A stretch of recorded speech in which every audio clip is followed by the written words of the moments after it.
Welcome to the Standard of Truth podcast, hosted by historian Dr. Garrett Dirkmott, where we explore the early days of the Church of Jesus Christ of Latter-day Saints and gain rare historical insights into how a young farm boy was able to establish a new church and grow it by way of visions, manifestations, and miracles.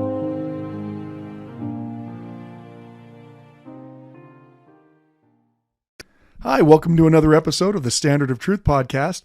I'm your host, Dr. Garrett Dirkmott, and I'm joined by my friend, Professor Richard Leduc. Hello, Garrett. In this week's podcast, we wanted to try something a little bit different. So we've received lots of emails. We really appreciate your emails, by the way. They're at questions@standardoftruthpodcast.com. We couldn't come up with a longer email if we tried. At some point, we're going to try to shorten it to something like questions@standardoftruthpodcast.info.org// something. That's right. Yeah. Well, that was taken. That's why we went with the one we Well, again, our operating budget was somewhat prohibitive in the selection of, so we figured if we make it really hard for you to ask questions, then we won't have to answer any of them. That is true. When our operating budget comes down to what my tax return is this year, that's really when you're on. And I happen to know you're getting audited, so I don't know. I'm just kidding about that. But so in this podcast, we received lots of great questions, and we received several questions about doing a podcast specifically on Emma Smith. There's a lot of interest in understanding Emma and her relationship with Joseph, and especially early in the church's history. But we wanted to try something a little bit different. To perhaps Garrett had mentioned in the past doing a podcast on Minor Deming, and perhaps that there might be an opportunity to talk about some characters from early church history that there isn't as much known about. Yeah, I mean, at some point, look, we've already talked about Emma on multiple podcasts, and so we'll keep mentioning her because she's so critical to early church history. But I also thought that, one of the things that we could, provide for people that are listening is maybe some examination. And I mean, for a lot of members of the church, there's only a few women that they even know from church history. And one of the things that is powerful to me in studying the church's history is the strength of the women that are living during this era of the restoration of the church, in the Joseph Smith era and the early Utah era, and it's overwhelming at times to read it. I went to the Huntington Library to research on. They have a bunch of Latter-day Saint, well, they call it their Mormon collection. But they have a bunch of Latter-day Saint documents, a bunch that are like, hey, why do you have this? This is our stuff. But anyway, one of the things they have that, again, I have no idea how they have it. I guess I should go research it and then be mad about it, is they have some of Eliza R. Snow's journals that she kept. Primarily the one they have is the one she kept when she was crossing the plains. Wow. And it's this little leather bound book. I'm showing you with my hands, and you can't see me. I haven't yet determined that this is an audio medium, but it's this little teeny book that is smaller than my hand. In fact, I put my hand down next to it and took a picture of it so that you could just see. And just reading through her words, the difficulty she's going through, she's having trouble with some of the people that are in her company, that are not living up to their expectations, which a bunch of them aren't. It was powerful. There was a powerful spirit in knowing that my hand here is touching the same thing that Eliza R. Snow did as she was struggling across the plains to get to Utah. And so it made me think, as we've gotten these other questions, about the number of people that maybe don't always get all the limelight. Now, look, I'm not probably going to be able to flesh out a bunch of people that no one's ever heard of, because the reality is that those people don't have documents. And that's one of the things you learn when you're studying history is, for all of the documents of people you do have, there are thousands of people that are born, live, and die, and you get a passing mention here or there, a birth, a death record. That's it. and you don't get their story. But I especially thought that, as we're commemorating the Relief Society's organization in March, that we could focus on one of these early heroes of mine from church history, who led a very difficult life, but was adamant about her faith. And that is Mercy Fielding Thompson. Now, you probably usually, when you hear, something Fielding, it's Joseph Fielding Smith. And maybe you even know that Joseph, F. Smith's mother was Mary Fielding, who was married to Hiram Smith. Well, Mercy Fielding is actually Mary Fielding's sister. So Mary and Mercy are sisters. And I thought I would share a little bit about her life experiences. Now, first of all, I need to give the caveat and apologize literally to anyone who is related to Mercy Fielding Smith, right? Because I'm barely going to scratch the surface of the things that you know about your great-great-grandmother, your great-great-aunt, or however. So you're probably shaking your fist at the podcast right now. You've pulled your car over, you've gotten out, you're kicking the tires, angry, hopefully not cursing, but maybe because this is done so poorly. But for the rest of you, hopefully you'll at least give me some grace as I try to share this, because I think we'd like to try to help people understand some of the faith of these individual men and women from church history that maybe aren't as well known. I sometimes feel like we think that the only, member of the church in Joseph Smith's time period was Joseph Smith and Emma, and that's it. Those are the only people we can really talk about. And then in Brigham Young's time period, it's just Brigham Young. And so I thought I'd share a little bit about it. And what I'm going to share mostly is from her own autobiography that she writes to her family shortly before she dies. Well, I mean, as she's getting up in years, she actually lives a little bit longer, but she wants her family to understand the things that are important to her. So that's what's kind of cool about an autobiography.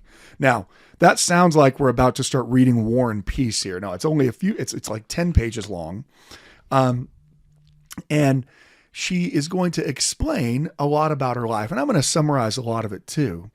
But she is someone who is converted and will marry.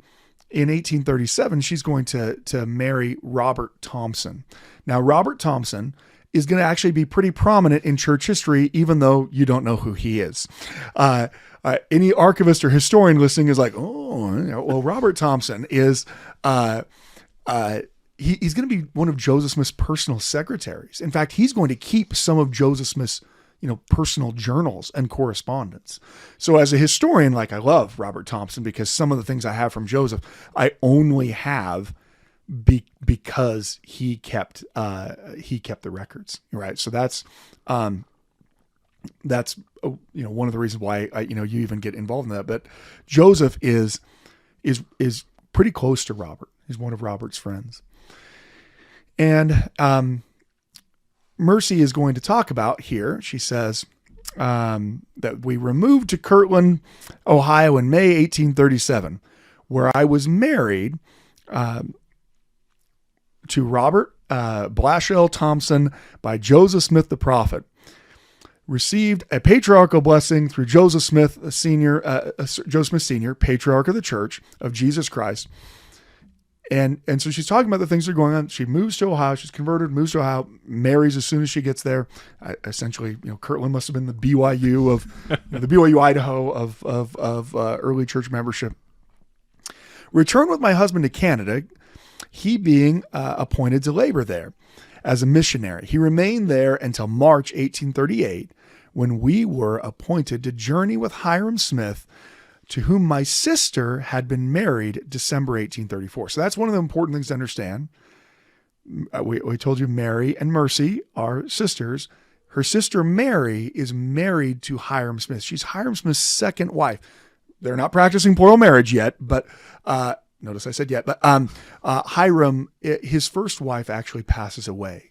And so he's going to marry Mary when that that's a problem with alliteration, but he's going to marry Mary as his second wife, but at the time he still only has one wife. So shortly after her marriage, she moves with Robert to far west Missouri. So she moves there in 1838. Now, anyone who has even a passing understanding of church history in Missouri is well aware that when you say they moved to far west, things aren't going to end well. You can know this if you ever go to Missouri and go visit far west. You'll find the thriving Mormon community of nobody there. And the reason why no one is there is because they are driven out by the extermination order and by the Missouri State Militia in the so-called Mormon War in 1838. So they get there in March. Well, that's when they start to head down. I don't know exactly when they get there. When they get there, she has her daughter. So Robert and Mercy have their daughter Mary, and she's born June 1833. That's one of the things she talks about. Now we are going to do a series of podcasts at some point talking about the horrific violence that took place in Missouri. It really is necessary to understand church history and where Latter-day Saints are actually coming from. Why do they have the feelings that they do? Because they all have this shared collective experience of this just horrific violence for which no one seems to care at all. I mean, this is not just simply that there's violence.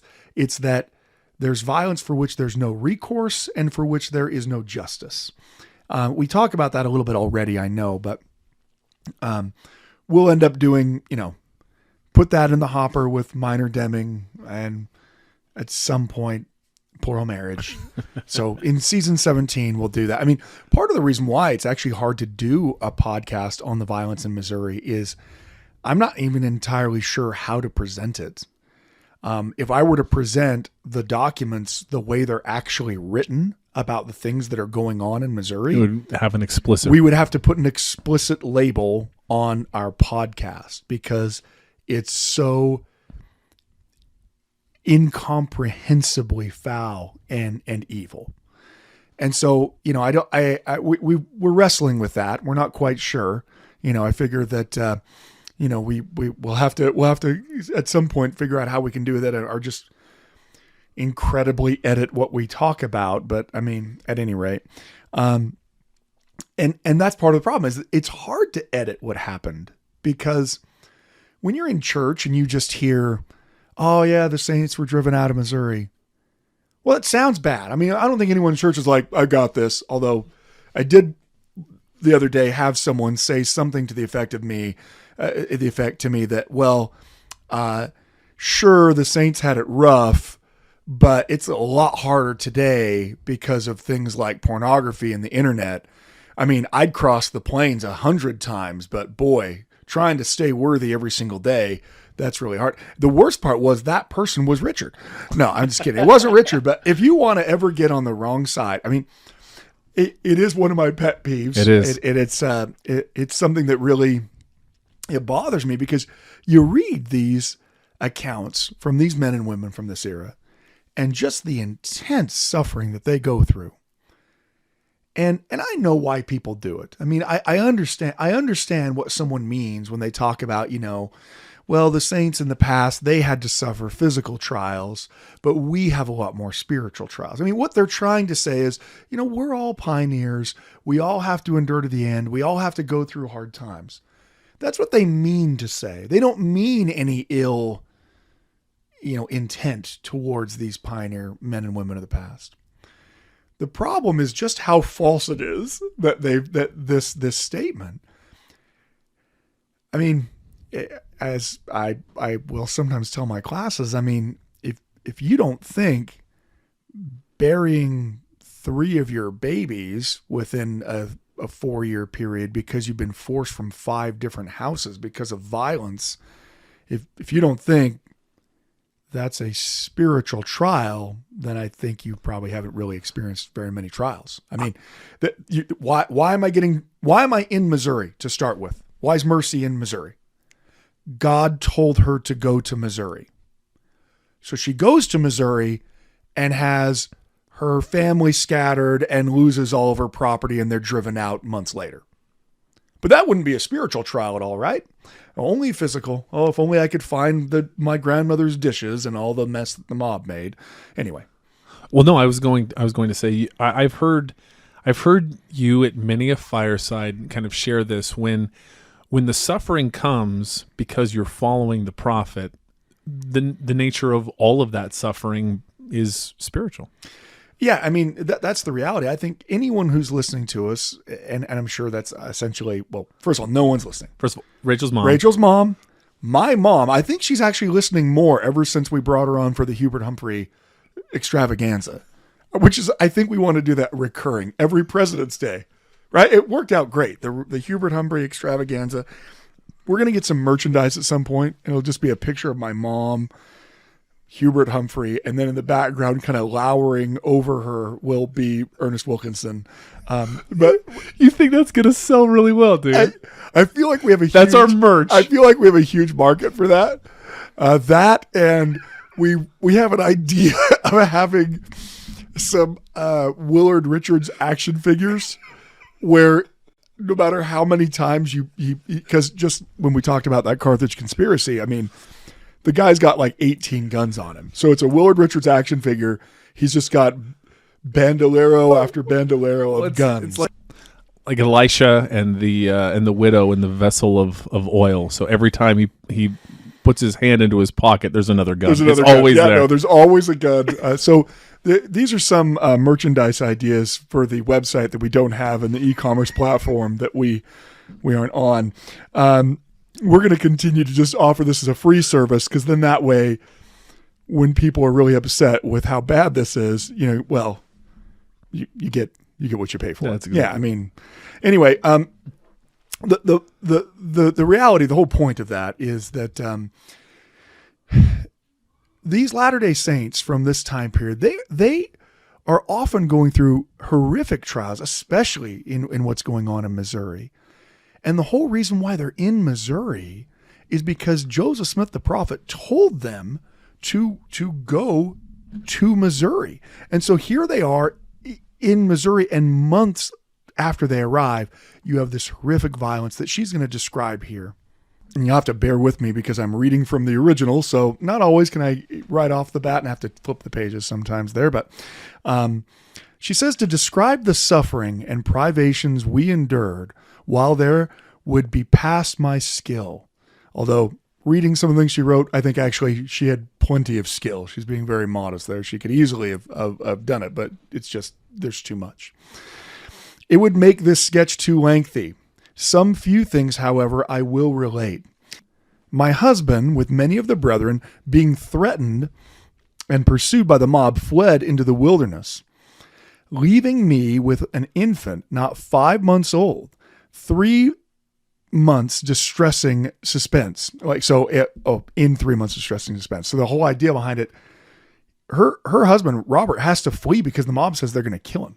So he leaves her with the baby. They're still in Far West in their house that's not even finished. Okay. Her sister, of course, is going to have things even worse because Mary's going to see Hiram taken off to Liberty Jail. So Robert doesn't end up there, but she says she's going to endure 3 months before I could get any intelligence. So she didn't even know what had happened to him, and apparently they weren't able to get any runners back to him or whatever. I mean, the mob this is after the Hans Mill massacre. This is after Joseph's been arrested. So the violence has gotten pretty bad here. So she couldn't get any intelligence on him during that time. She says, I stayed with my sister, who, having given birth to a son while her husband was in prison. So many people don't know that, or they don't think about it, that while Hiram's in Liberty Jail, his wife, Mary, actually gives birth to their son. So this is as difficult a time it could be. And by the way, it's also the middle of winter. So they're going through all this. They're slowly being driven out of their homes. People are being assaulted, killed, arrested. Homes are being ransacked, all during this time of year where you can't just go outside. It's in the middle of winter. Talking about her sister, she took a severe cold and was unable to attend to her domestic duties for 4 months. So Mary Fielding Smith, her sister, gets so sick that she's basically hovering near death the whole time Hiram is gone and in jail. And what does Mercy do? Well, Mercy does what amazing women of faith do. She steps into the breach and takes care of the children, takes care of the little baby, takes care of her own baby. All the while, she doesn't even know where her husband is. And she just kind of matter of fact steps into the breach. Well, things need to be done, and I'm going to do them. She says, this caused much of the care of her family, which was very large, to rest upon me. Mobs were continuously threatening to massacre the inhabitants of the city. And I feared that every time to lay my babe down, lest they should slay me and leave it to suffer worse than immediate death. So she's reflecting on this. She's thinking about the fact that she was so terrified of how the mob was acting. Remember, if when we do talk about the Missouri violence, I mean, one of the things Joseph Smith talks about in one of the letters he writes is that these people are so violent and horrific. They're actually digging up the bodies of men that they've already killed and further mutilating the bodies as a way of, demonstrating how much they hate Mormons in the state. At any rate, so you can see this kind of fear she has. She doesn't have her husband. She's now taking care of her sister's family as well as her own family. About the 1st of February, 1839, by the request of her husband, my sister was placed on a bed. Okay, so we were talking about November. We're already now to February. We've gone through almost the entire winter in this state. And Hiram, in jail, asked to be able to see his wife.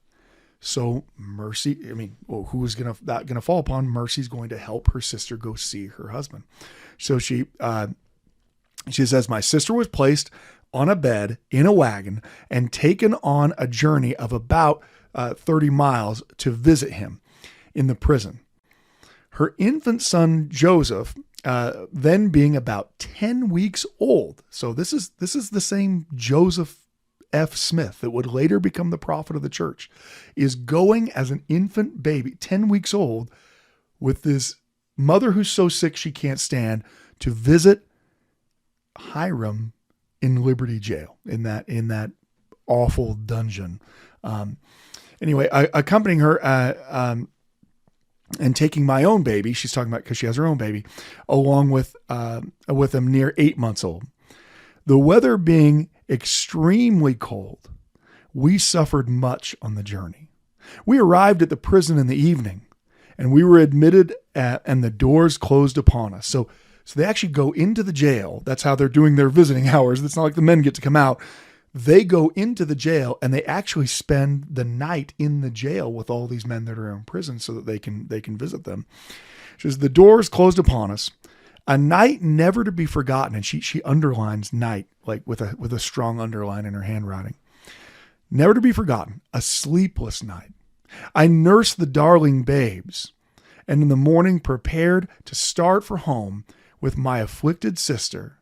And as long as memory lasts, will remain in my recollection the creaking hinges of that door, which closed upon the noblest men on earth. Who can imagine our feelings as we traveled homewards? But would I sell the honor bestowed upon me of being locked up in that jail with such characters for gold? No. You kind of get a sense of the woman that Mercy Fielding is. She is making these extreme sacrifices on the basis of her sister, and she is adamant that Joseph and Hiram are prophets, that the noblest men on earth. So they eventually are going to get to Nauvoo. Well, they go to Quincy first, and then eventually they're going to move to Commerce. And still, all throughout that time, Mercy is the one taking care of the whole family. Her husband's actually going to reunite with her, so that there's at least that. But shortly after arriving in Nauvoo, their life really kind of goes through this kind of, everything seems to be getting so much better, and then the bottom falls out. And I think that that's one of the most difficult aspects of mortality, is when there are just times in life where you kind of sit back and you say, man, everything's coming up Richard. You know what I mean? Like, where you're just like, that things seem to be working out. And, I think we always knock on wood, or maybe we don't say it out loud because we hope, well, maybe the universe won't hear. And it seems that right after that, we will have sometimes some really difficult experiences. I mean, maybe that's just the nature of mortality. We have trials that are interspersed with great moments of joy, that are interspersed with more trials, at least until the resurrection, when our trials are going to be behind us. At any rate, they move to what will become Nauvoo, and Robert is actually going to be employed as this scribe for Joseph, and he's going to work actually in the print shop with Joseph's younger brother, Don Carlos. Well, in August of 1841, both Don Carlos and Robert Thompson are going to pass away. And we're not entirely sure. I mean, from the descriptions of trying to determine how someone died of a disease in the 19th century is very difficult, because the misdiagnoses are rampant. But either malaria or the ague, or possibly tuberculosis, it's actually difficult to tell. At any rate, she's finally back reunited with her young family, and this horrific tragedy. And Mercy loved Robert. Occasionally, I don't hear it as much anymore, but there would be times I would hear people try to denigrate, or at least minimize, the suffering of people in the past by saying things like, well, I mean, death was just so much more common back then that I think people were just, it was easier for them. I can only think that was spoken by someone who's never lost anyone ever in their life. If you think that how you react when you lose your spouse or you lose a child is based upon what century you're living in, then you must not have ever lost a spouse, and you must not have ever lost a child. The connection that's there. And so as she describes it, I'm going to go back to reading some of this here. I was then left a widow with my little girl, who was feeble. With diligence and economy and the blessings of the Lord, our wants were supplied. But to me, it was a lonesome life. Now she's writing this in 1880, many years later, looking back on this, and you can feel the loss. To me, it was a lonesome life, deprived of the society of my husband, whose like could scarcely be found. I believe all who knew him would agree with me in saying that in meekness, humility, and integrity, he could not be easily excelled if equaled. He labored diligently for Brother Joseph and the church to the end of his life without asking for a salary. In this I aided him as far as possible by keeping boarders. So he's working for the church, doing all kinds of things, copying things down, writing letters for Joseph. She's taking boarders into their house. And so she's doing essentially the difficult work of cooking and cleaning and taking care of people staying in their home in order for them to have an income. She goes on to say, a few months before his death, he entered into a partnership with Don Carlos Smith in editing the Times and Seasons. This is what I talked about. So Don Carlos is Joseph's youngest brother. Being deprived of the society of such a husband caused one to mourn so deeply that my health was very much impaired. I mean, so she goes into this deep depression.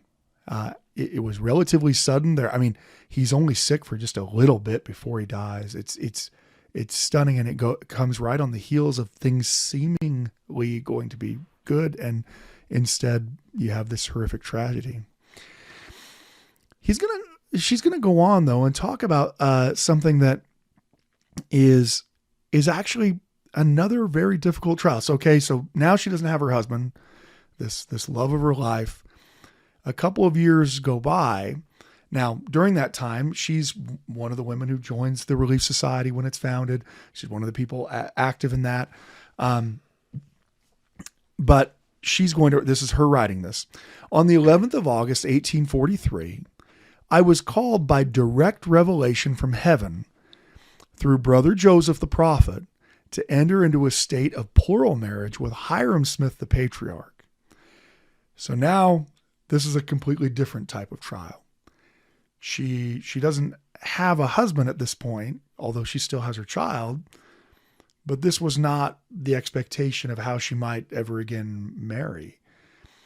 Her sister is married to Hiram at the time, but still this idea of plural marriage is so foreign. This is 1843, so they're not practicing plural marriage openly yet. Only a very few people in the church are being taught about it, and it's being practiced.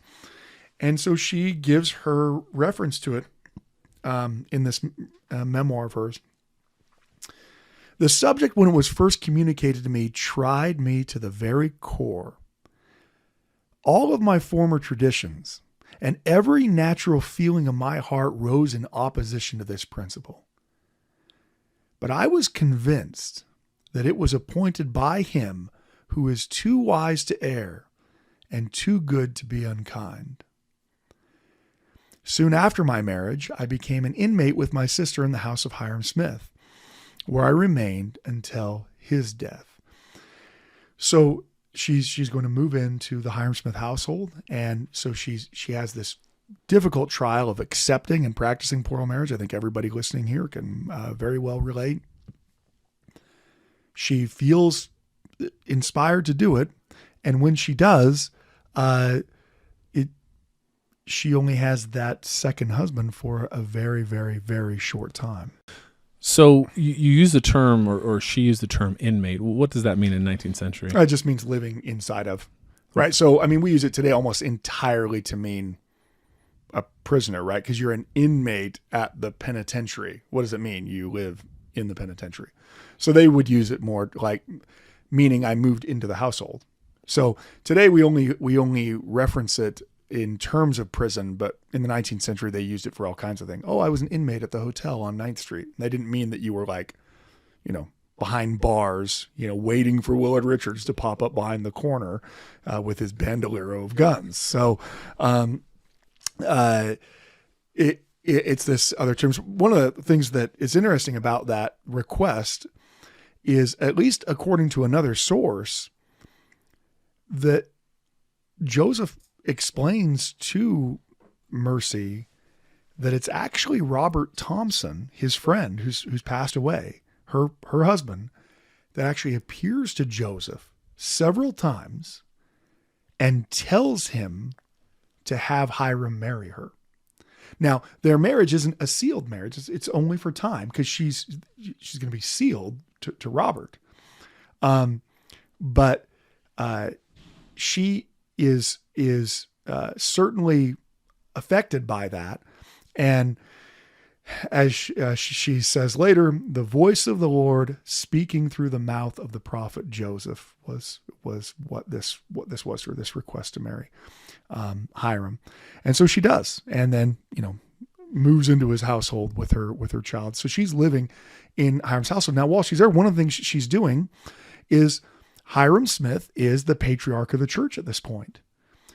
Well, Hiram Smith is giving patriarchal blessings constantly. So Mary and Mercy are the primary transcribers of nearly all of these patriarchal blessings. So if you have an ancestor who received a patriarchal blessing from Hiram in 1843 or 44, it is probably 90% that it was Mercy or Mary that was actually recording that patriarchal blessing for your ancestor to have. So she's already doing that. But that's not the only thing she's going to be doing. They're building the Nauvoo Temple. Now, she's a part of the Relief Society already. And the Relief Society, at least in some ways, has gotten up to try to help build the Nauvoo Temple. That was part of the origination idea of it. But these two sisters decide, Mary and Mercy, that they need to do something more, that they're going to put forth a greater effort to try to bring the sisters of the church to consecrate their time but primarily their money, whatever little money they could get, to the completion of the temple.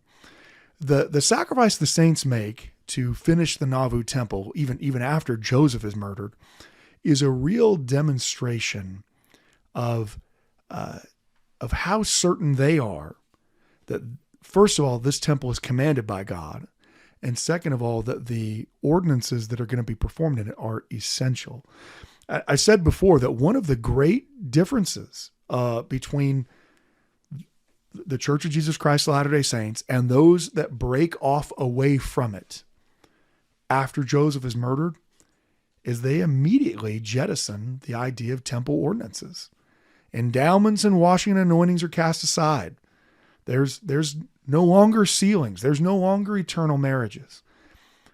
And yet these people living in Nauvoo at the time, Joseph repeatedly talking about how they need to finish the temple, Mercy and Mary see finishing the temple as such an important thing that they're actually going to make a big sacrifice. So I'm going to share, first of all, what she says in her autobiography about it.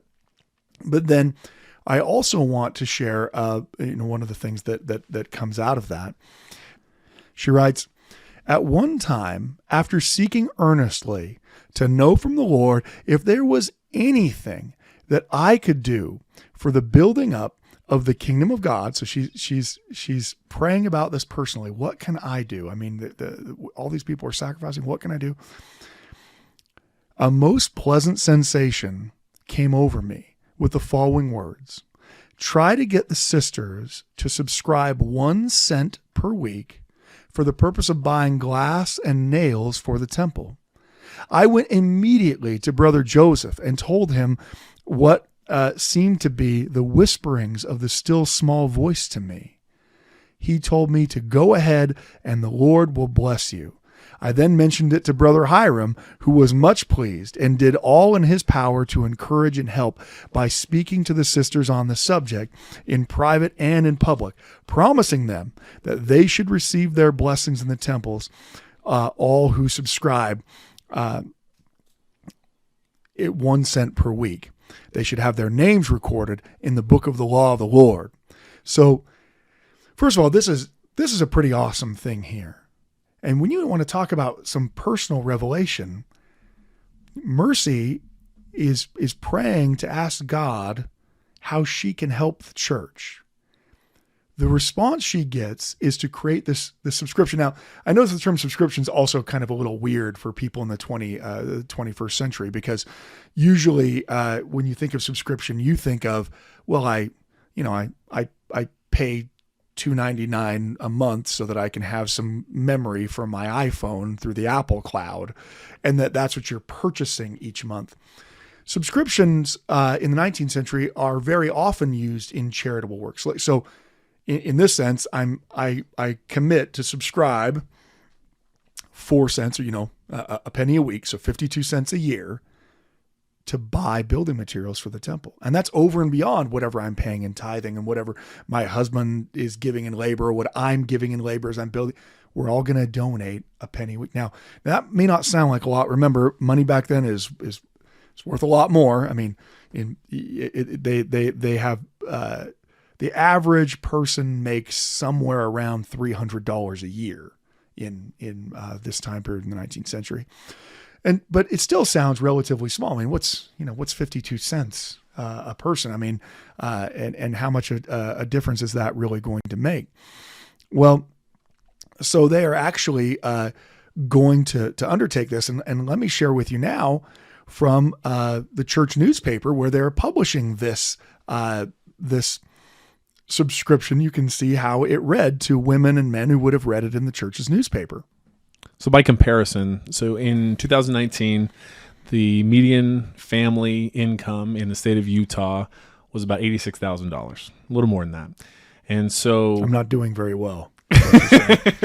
Yes. So for $300, that's it's about 0.7 or 0.17% of the 52 cents would be 0.17% of the $300. So that's about $150 a year. About $12 a month is relative In what equivalent. it would seem like to us. Yeah, which actually goes to your point where $12 a month, that's not that much, but on the whole. And that's the whole point. So from the church's newspaper, this is how it was introduced in the Millennial Star. We have much pleasure in publishing and recommending the following plan to be adopted amongst the Sisters of the Church of Jesus Christ of Latter-day Saints in England, because the Millennial Star is the church's newspaper in England. So this is not just going on. They're doing this globally for the saints to try to raise money for the temple. We believe that the completion of the temple is as near as the hearts of the sisters as the brethren, and that the following proposal will be responded to on the part of the English sisters in a manner that shall reflect honor upon themselves and materially instrumental in forwarding the great work. So this is written by Mary Smith and Mercy Thompson. Dear sisters, this is to inform you that we have entered into a small weekly subscription for the benefit of the temple funds.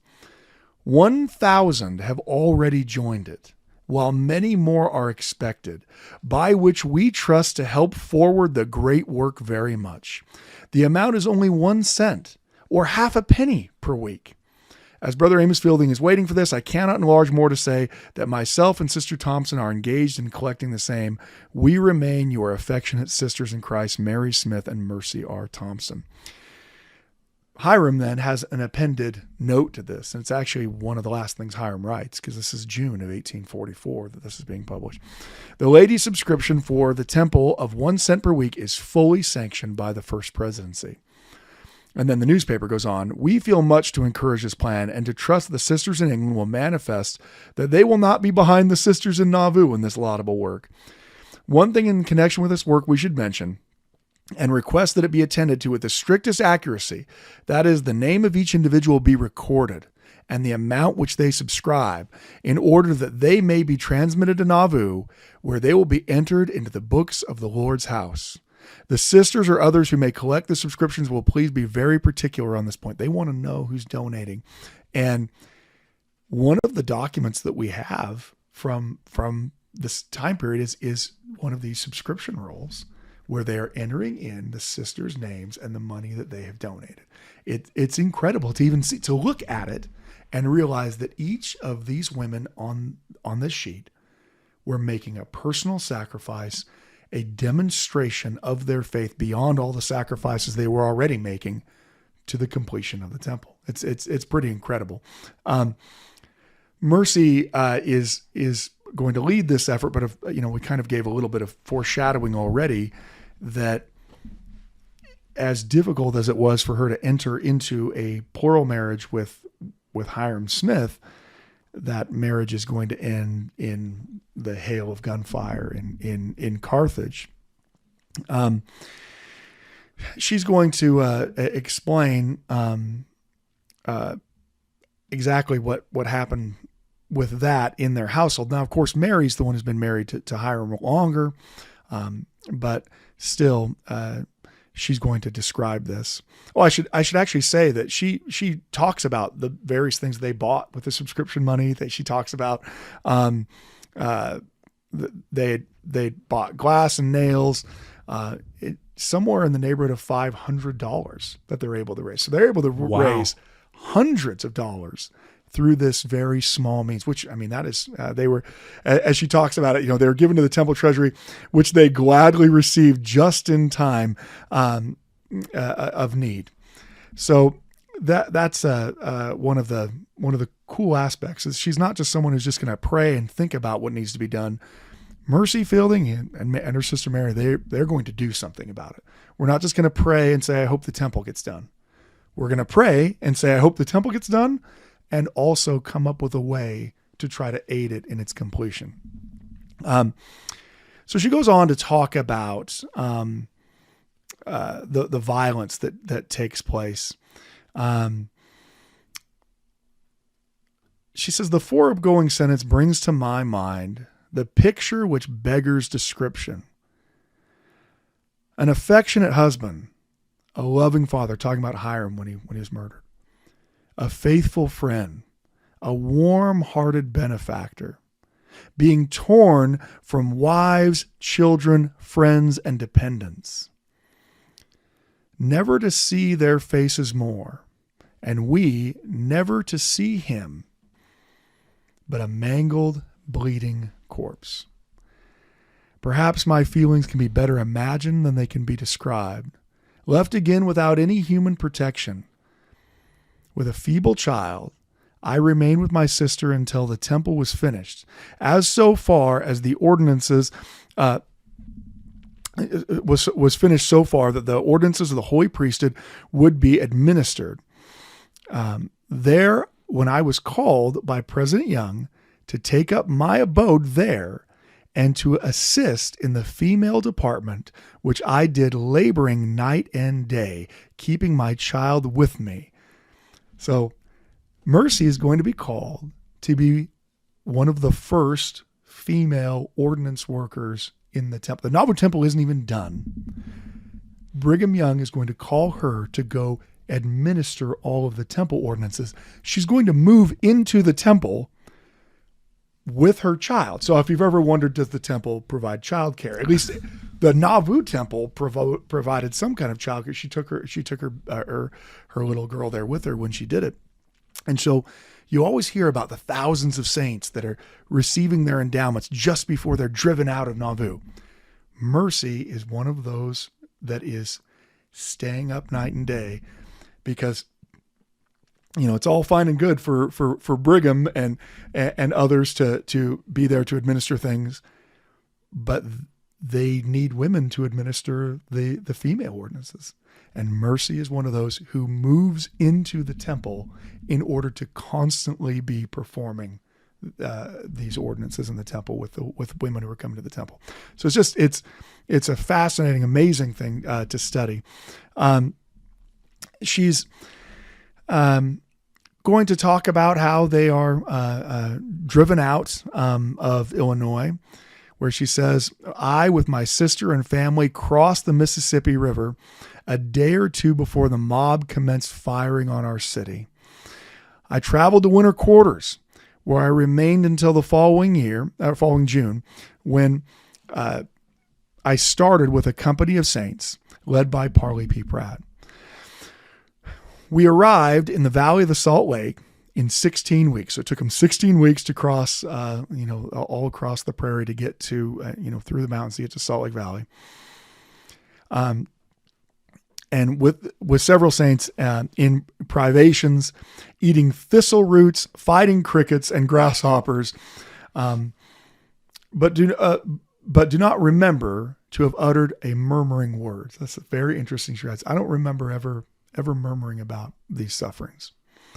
The blessing of the Lord has attended with me and crowned my labors with success, so that I've been able to assist in the immigrating of the poor saints. So when she gets to Utah, what does she do? She starts to help gather funds to help other saints immigrate. She's also going to be in one of the earliest reconstituted relief societies in Utah as well. And one of the things that you should probably know about her, I hadn't thought that I'd share this, but it's kind of fun, so maybe I will. I mean, that's how you know. Richard's tapping his fingers together in anticipation for what this might be, but she's going to become a key player in discussions surrounding the practice of plural marriage in Utah, because one of the arguments that's going to be made by the Community of Christ, or was the Reorganized Church, which later becomes the Community of Christ. One of the arguments that's made is that Joseph Smith never taught or practiced polygamy. That was invented by Brigham Young. That was never actually taught. And in fact, that is what some apostates from the church today have taken up saying. Plural marriage is a very difficult thing to deal with. So what's a lot easier to do? To just say that it was never actually taught and to blame it on someone else. I still want to believe the Book of Mormon's true, but I don't want to believe that God ever commanded anyone to practice plural marriage.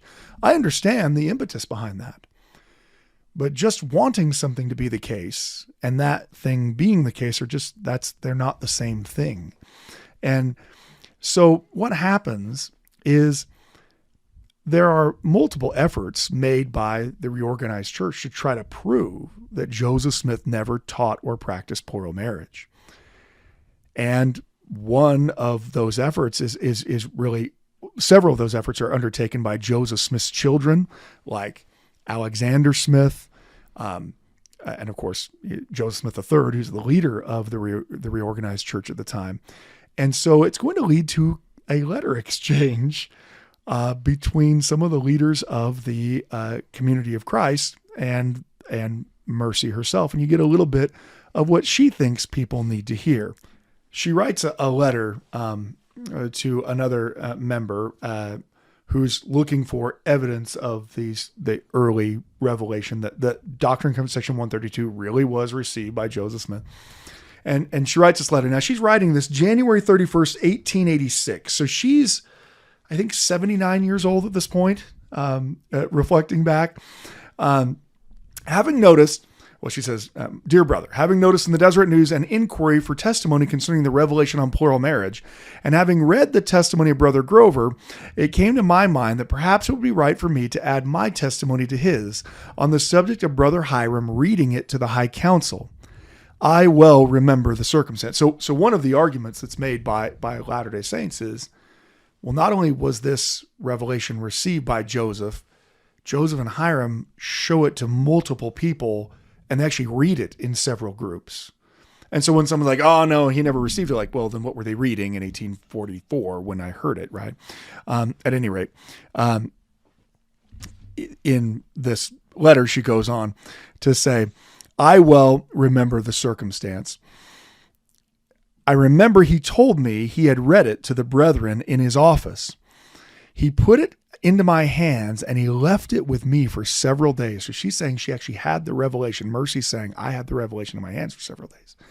I had been sealed to him by Brother Joseph a few weeks previously and was acquainted with almost every member of the High Council and knew Brother Grover's testimony to be correct. Now, if this testimony would be of any use to such as are weak in the faith or tempted to doubt, I should be very thankful. Please make use of this in any way that you think best, as well as the copy of the letter addressed to Joseph Smith at Lamoni, your sister in the gospel, Mercy Thompson. So Mercy is going to go further. She's going to write a letter to Joseph Smith III. So who would be what? That would be her, essentially her nephew. Her nephew. Yeah. Well, yeah. I mean, step nephew, I guess, is something like that. But so here is that letter that she writes. Dear sir, after having asked my Father in heaven to aid me, I sit down to write a few lines as dictated by the Holy Spirit. After reading the correspondence between you and L.O. Littlefield, that's Lyman O. Littlefield, I concluded that it was the duty of someone to bear a testimony which could not be disputed. Finding from your letters to Littlefield that no one of your father's friends had performed this duty while you were here, now I will begin at once and tell you my experience. My beloved husband, Robert B. Thompson, your father's private secretary, at the end of his mortal life, died August 27th, 1841. I presume you will remember him. Nearly 2 years after his death, your father told me that my husband had appeared to him several times, telling him that he did not wish me to request your Uncle Hiram to have me sealed to him for time. Hiram communicated this to his wife, my sister, Mary, who by request opened the subject to me, when everything within me rose in opposition to such a step. But when your father called and explained the subject to me, I dared not refuse to obey the counsel, lest peradventure I should be found fighting against God. And especially when he told me the last time my husband appeared to him, he came with such power that it made him tremble. He then inquired of the Lord what he should do. The answer was, Go and do as my servant hath required. He then took all opportunity of communicating this to your Uncle Hiram, who told me that the Holy Spirit rested upon him from the crown of his head to the soles of his feet. The time was appointed, with the consent of all parties, and your father sealed me to your uncle Hiram for time in my sister's room with a covenant to deliver me up in the morning of the resurrection to Robert Thompson, with whatever offspring should be the result of that union. At the same time, counseling your uncle to build a room for me and to move me over as soon as convenient, which he did. And I remained there as a wife, the same as my sister, to the day of his death. All of this I am willing to testify in the presence of God, angels, and men. Now I assure you, I have not been prompted or dictated by any mortal being in writing to you. Neither does a living soul know it, but my invalid daughter. God bless you is the sincere prayer of your true friend, Mercy R. Thompson. P.S. If you feel disposed to ask me any questions, I would be pleased to answer concerning blessings which I received under the hands of your late mother by the dictation of your father. So she kind of ends it off with giving this kind of I can give you some information about Emma, who's passed away at this point. So you have Mercy, not just, she essentially, apparently unprompted, decides she is going to take her young step-nephew to task, essentially. You're going around and saying there is no evidence at all, because that was the nature of the correspondence with Lyman Littlefield. Oh, there's no evidence. No one has any evidence of anyone who was any married. And she's like, well, I'm your aunt, and I was married to your uncle in a plural marriage, and your dad's the one who did it. So yeah, that kind of... Other than that. Yeah, other than the fact that, other than all of your argument is not good. Now, what's interesting is the response of that is something we had shared we'd shared earlier, that the response of the paper to that is essentially, if that were the case, then that would mean that Hiram was a false prophet, right? So you realize that's a pretty powerful testimony. So in their newspaper, the Saints Advocate, they've got to try to respond to that testimony. So this is the response of the reorganized church at the time. Mrs. Mercy R. Thompson carefully signs her name Thompson. We are thankful for that much anyway. Suppose that the statement is correct, that Mrs. Thompson was so sealed and the date and manner of the ceremony are not given, and if she lived afterwards as a wife to Hiram Smith. If so, both he and she were transgressors against both the law of the land and the law of God, and there can be no question about this. Wow. So they take it to the logical conclusion of what it would have to be if they were to practice. That polygamy is so wrong that even though Hiram was a prophet, that if he did it, then he was a transgressor and a false prophet. I mean, at least you're pushing all your chips to the center of the table. Well, they're consistent. Yeah. So anyone who practices it's a false prophet. Your uncle and father practiced it. Shoot, that, what do you do? I mean, that becomes part of the problem.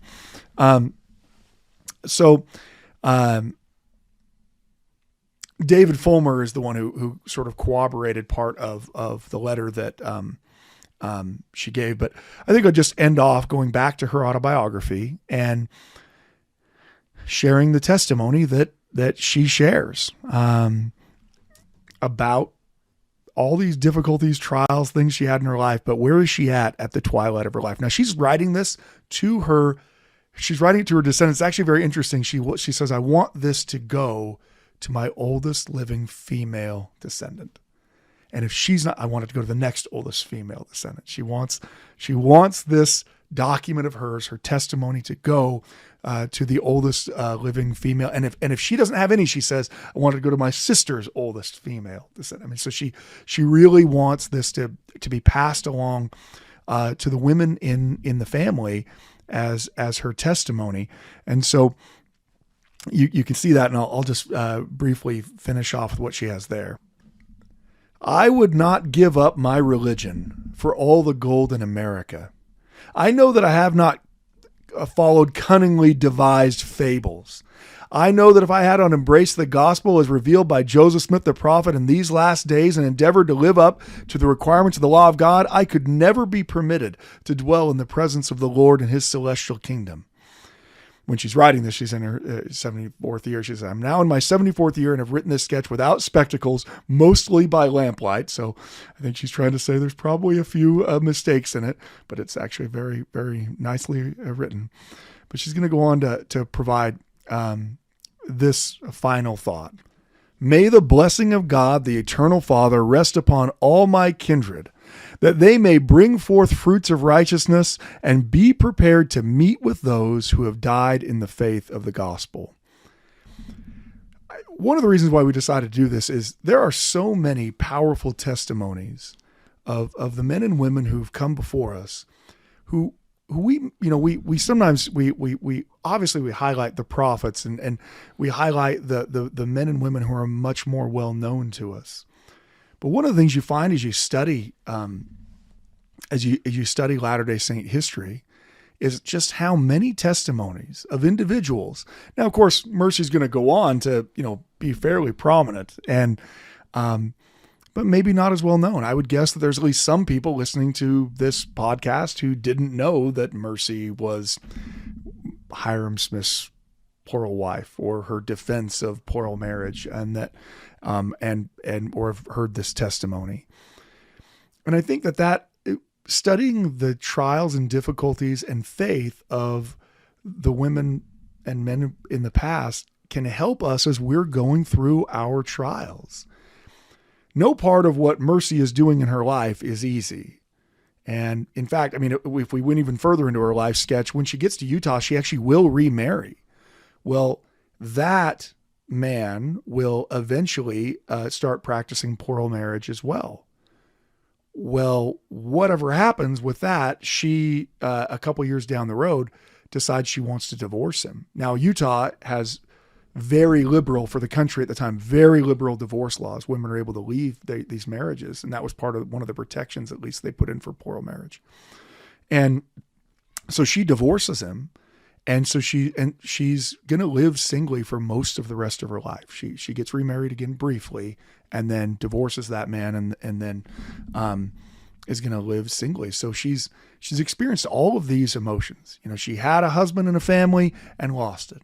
And then had to wrestle with this incredibly radical doctrine of plural marriage, only to just come to terms with it in order to have Hiram Smith murdered as well. And instead of leaving the church, instead of going into a place of depression, she devotes the remainder of her time in Nauvoo to continually trying to finish the temple and then serving as a temple worker to try to help, and then leads with the saints as they go out to Utah. Her story may not be that well known, but it is on the shoulders of these giants of women in the early church that all of our testimonies stand. The reason why I had the gospel in my life, in part, is because Mercy didn't ever say, "This is too hard, I'm giving up." She just, once she knew that the church was true, that was what mattered in her life, and everything else became secondary. My hope is that for all of us, myself included, can get to the point in our testimonies that we believe outside of whatever happens to us in this life. And if life is good, we believe and we remember the Lord. And if life is terrible, we believe and we remember the Lord. And if life is uncertain, we believe and we remember the Lord. And we always remember that the point of this life isn't this life. I loved how she said she wouldn't trade her religion for all the gold in America. She's not just saying fancy words at a testimony meeting. She's someone who actually has sacrificed all of her goods multiple times because she was certain that this church was true. And even though it invited all kinds of ridicule publicly to talk about the fact that she practiced plural marriage, of her own volition, she wrote a letter and published it saying, "Yep, I practiced it," and explained the whole story. So she's someone I revere from church history as having more courage and more faith than certainly many other people do. So thanks so much for joining us for this, and we look forward to hearing from you as you ask questions. Hopefully we'll be able to get a chance to answer them. Obviously we can't answer every question. As we've pointed out, we can't answer any of some questions when it relates to, can you explain how everything there is to know about polygamy? Probably I won't be able to answer that one. But hopefully you feel the Spirit as we read Mercy's testimony, and that her testimony helps strengthen yours. That's the hope. Thank you for listening to the Standard of Truth podcast, hosted by historian Dr. Garrett Dirkmaat. If you know anybody that could benefit from the material in this episode, please share it with them. And for more resources, visit standardoftruth.com. Until next time.